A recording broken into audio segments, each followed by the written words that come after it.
یہ جو فیملی ہوتی ہے نا، یہ تسبیح کی طرح ہوتی ہے. اور ہم نے دیکھا ہے کہ جو یہ جو ہے نا تسبیح کے اوپر والا حصہ، یہ ماں باپ ہوتے ہیں. جب یہ چلے جاتے ہیں نا تو اپنے بھائی بہنوں کو جس طرح تسبیح کے دانے بکھرتے ہیں نا، اس طرح بکھرتے دیکھا ہے. جب تک ماں باپ ہیں پہلے تو ان کی برکتیں لینا، اور جب یہ چلے جائیں نا تو یہ دانے بکھرنے مت دیں، جوڑ کے رکھنا اپنی فیملی کو. یہ فیملی، یہی تو پیار ہے زندگی میں.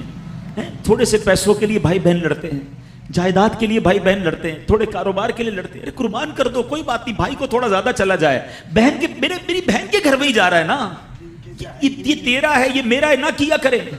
یہ گھر کی محبتیں آپ کو بہت ساری بیماریوں سے بچاتی ہیں. حدیث پاک میں آتا ہے جس کا مضمون ہے جو چاہتا ہے کہ اس کی زندگی میں اضافہ ہو جائے، عمر میں اضافہ ہو جائے، بری موت سے بچے، اسے چاہیے کہ وہ صلہ رحمی کرے. صلہ رحمی کیا ہے؟ اپنے رشتہ داروں کے ساتھ اچھا سلوک. اور رشتہ داروں میں the closest family member جو ہے وہ بھائی بہن ہیں، وہ ماں باپ ہیں، بیوی بچے ہیں. ارے ان کو چھوڑ کر دنیا سے محبتیں جتا رہے ہو؟ نہیں میرے پیارے اسلامی بھائی. تو اپنی بچیوں کے ساتھ اور اپنی بہنوں کے ساتھ بالخصوص اچھا سلوک کرنا. خوش نصیب ہے وہ بھائی جو بہنوں کا مان ہے، خوش نصیب ہے وہ جو والد جو اپنی بچیوں کے ساتھ اچھا برتاؤ کرتا ہے. بہنوں کی دعائیں بھائی کو بہت اوپر لے جاتی ہیں. خوش نصیب ہے وہ بھائی. اچھا ہمارے ایک اور نظام پتہ ہے کیا ہے کہ جب تک ماں باپ کے ساتھ رہ رہے ہیں تو چلے بھائی بہنوں میں پیار ہے.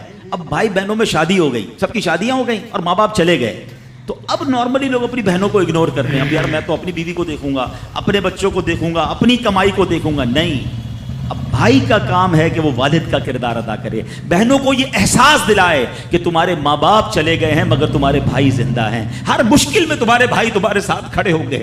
کبھی بہنوں کو یہ ریئلائز مت کرانا کہ وہ اکیلی کہیں کسی پرابلم میں ہو تو وہ اکیلے میں سوچے کہ میرے ماں ہوتی تو میں ماں سے بات کر لیتی، باپ ہوتا تو میں باپ سے کہہ دیتی، بھائی کو کیا کہوں، وہ تو سنتا ہی نہیں ہے. ہیں ایسے بھائی آج بھی کہ بہنیں انہیں اپنا دکھ بھی شیئر نہیں کرتی ہیں، بلکہ بھائیوں کو پڑی ہی نہیں ہے بہن کدھر گئی. یہ مت کرنا. اگر تم اپنے ماں باپ کی روح خوش کرنا چاہتے ہو نا تو بھائی بہن جڑ کے رہو، بھائی بہنوں میں پیار رکھو. یہ پیسہ سب کچھ نہیں ہے. ارے جو کچھ میرے پاس ہے اگر میرا بھائی بہنوں پہ خرچ ہو جائے تو اس سے اچھی کیا چیز ہے.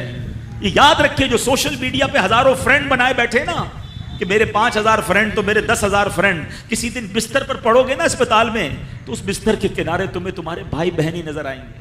تو سوشل میڈیا والا تمہارا جو سارے دن چیٹنگ جس کے ساتھ واٹس ایپ پہ لگے ہوئے ہو نا گروپ میں، کوئی نظر نہیں آئے گا. جب تمہارے گھر میں کوئی بچے کا پرابلم ہوگا، آدھی رات کو اگر تمہارے گھر کوئی آ کے تمہیں دلاسا دے گا تو تمہارے بھائی بہن ہوں گے. بہنوں کو حقیر نہ سمجھنا، یہ ان لوگوں کے لیے بھی درس ہے. اسلام جب نہیں آیا تھا نا تو بہنوں کے حقوق نہیں تھے، ان کو کوئی ورثے میں حق نہیں دیتا تھا، بہنوں کی شادیاں نہیں کرواتے تھے. مگر آج بھی کچھ قبائل سنا ہے ایسے ہیں، آج بھی بدبخت کچھ لوگ ایسے ہیں جو بہنوں کے حق دبا لیتے ہیں. ارے بہنیں تو غم گسار ہوتی ہیں، بہنیں تو بھائیوں کا مان ہوتی ہیں. ارے بہنیں ہوتی ہیں تو گھر میں رونق ہوتی ہے. ارے بہنوں کو عزت دیا کرو، بہنوں کو پیار دیا کرو. اللہ کے حبیب فرماتے ہیں ایسا بھی ہوا کہ کچھ لوگوں کی ماں باپ جلدی چلے گئے، اب بھائی پر بہنوں کا بوجھ ہے. ایک صحابی کے بارے میں آتا ہے ان کی 6 یا 7 بہنیں تھیں اور سبحان اللہ وہ اپنی بہنوں کو انہوں نے پالا، اپنی بہنوں کو باپ بن کر پالا. ان کے بالوں میں کنگھی بھی کرتے تھے. اور جب بہنوں کی شادیاں ہو گئیں، بہنیں بڑی ہو گئیں، اپنی شادی تاخیر سے کی اور شادی بھی کسی بیوہ سے کی.